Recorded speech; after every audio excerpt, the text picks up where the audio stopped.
capability seems to be something that governments are thinking about and in many cases implementing policy about it. Now, what is sovereign capability?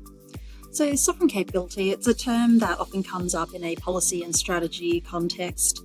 It's usually thought of as when a state has the ability to independently control, deploy, develop, sustain and manufacture critical functions. Sovereign capability, though, it doesn't mean that it has to be purely domestic.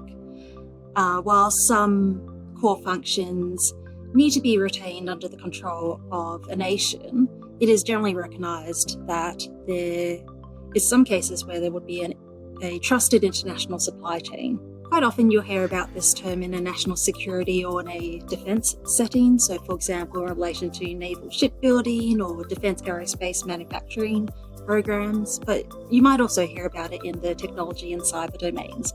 So, for example, in relation to telecommunication networks, data centres or cloud services. So why is this becoming a priority for governments? So what we're seeing is that rising geopolitical competition and supply chain vulnerabilities is driving that interest in sovereign capability. Critical technologies, AI, space systems and defence platforms, they're seen as essential in both national security and economic competitiveness. So this isn't just an abstract concept anymore. It's being embedded in national strategies, defence reviews and budget decisions across the world. So what needs to be considered from a legal perspective when it comes to building or protecting sovereign capability? So there's quite a lot to consider in this space. Usually when it comes to sovereign capability, governments would consider the laws under which the capability would be delivered and operated. Generally, the capability would be operated under that nation's own laws rather than under a foreign jurisdiction. Other things that might need to be considered is the level of control and oversight that is needed in relation to things such as foreign investments or national security screenings.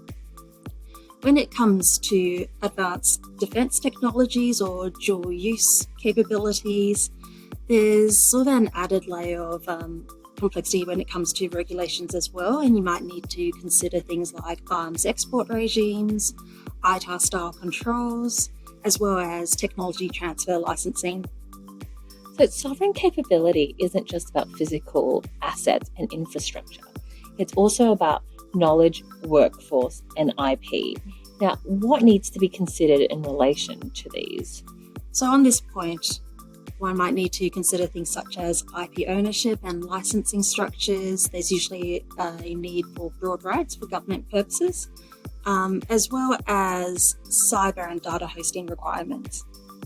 And so what else is important to consider when it comes to the procurement and contracting strategies for sovereign capability projects?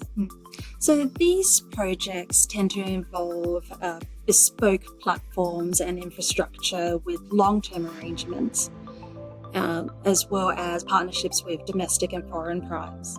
So various procurement models could be considered, from alliance contracts to the more traditional build and construct contracting approaches. When contracting, governments may want to consider how best to allocate risk in relation to cost overruns, schedule slippage, and supply chain disruptions.